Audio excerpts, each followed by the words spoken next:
আসসালামু আলাইকুম, সহজ বিডি রান্না চ্যানেলে স্বাগতম। আজ আমি আপনাদের সামনে যে রেসিপিটি নিয়ে এসেছি তা হলো কই মাছ ভাজি। এটাকে অনেকে তেল কইও বলে থাকে, তবে যেভাবেই বলেন না কেন গরম ভাতের সঙ্গে এটা খেতে কিন্তু অসাধারণ। আপনারা বাসায় এটা ট্রাই করে দেখবেন, যদি ভালো লাগে তাহলে অবশ্যই আমাকে কমেন্ট বক্সে জানাবেন। এবং যারা অলরেডি আমাকে আমার চ্যানেলটি সাবস্ক্রাইব করেছেন তাদের সবাইকে ধন্যবাদ, এবং যারা এখনও সাবস্ক্রাইব করেননি তারা অবশ্যই আমার চ্যানেলের লাল রঙের সাবস্ক্রাইব বাটনটিতে চাপ দেবেন এবং পাশে থাকা বেল আইকনটিতে ক্লিক করবেন। তাহলে আপনি হয়ে যাবেন আমার চ্যানেলের একজন মেম্বার। যখনই আমি কোনো নতুন রেসিপি আপলোড করব সবার প্রথমে পৌঁছে যাবে আপনার কাছে। চলুন দেখে নিই এটা কীভাবে করছি। প্রথমে আমি নিয়েছি 5টা মাঝারি সাইজের কই মাছ। এটাকে আমি প্রথমে লবণ দিয়ে পরিষ্কার করে নিয়েছি এবং বুকের অংশগুলো আমি এইভাবে চিড়ে নিয়েছি একটু।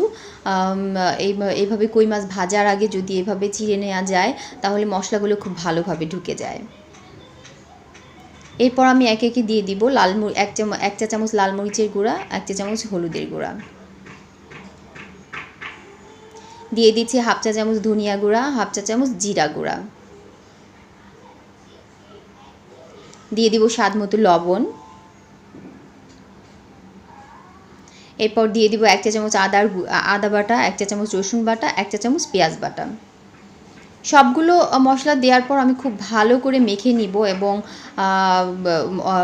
মাছের ভেতরে মশলা যেন ঢুকে, এভাবে ডলে ডলে ঘষে ঘষে ভেতরে মশলাগুলো ঢুকিয়ে দিব।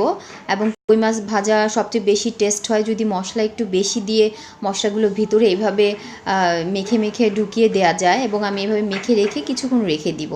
এরপর একটি ফ্রাই প্যানে আমি তেল দিয়ে নিব, সরিষার তেল। কই মাছ অবশ্যই সরিষার তেল দিয়ে ভাজতে হয়।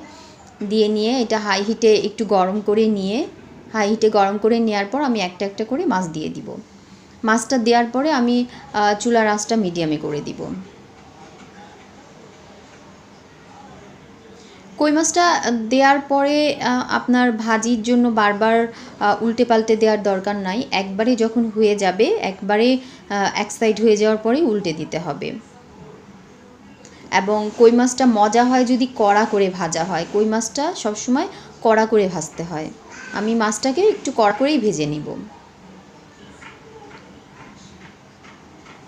যখন এরকম ডিপ ব্রাউন কালার হয়ে আসবে, ভাজা হয়ে আসবে, তখন আমি কই মাছগুলো তুলে নিব, তেল থেকে উঠিয়ে নিব। এভাবে তেল থেকে সবগুলো মাছ উঠিয়ে নেওয়ার পরে যে তেলটা থাকবে তার ভিতরে আমি দিয়ে দিব একটা পেঁয়াজ কুচি করে এবং কিছু আস্ত শুকনা মরিচ দিয়ে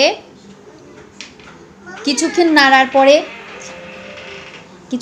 পরে যখন লাল হয়ে আসবে তখন আমরা মাছের উপরে এভাবে দিয়ে নেব। এই তো রেডি হয়ে গেল আমার কই মাছ ভাজি। আপনারা অবশ্যই এটা বাসায় ট্রাই করে দেখবেন। যদি ভালো লাগে শেয়ার করবেন বন্ধুদের সঙ্গে এবং আমার চ্যানেলটি সাবস্ক্রাইব করতে ভুলবেন না।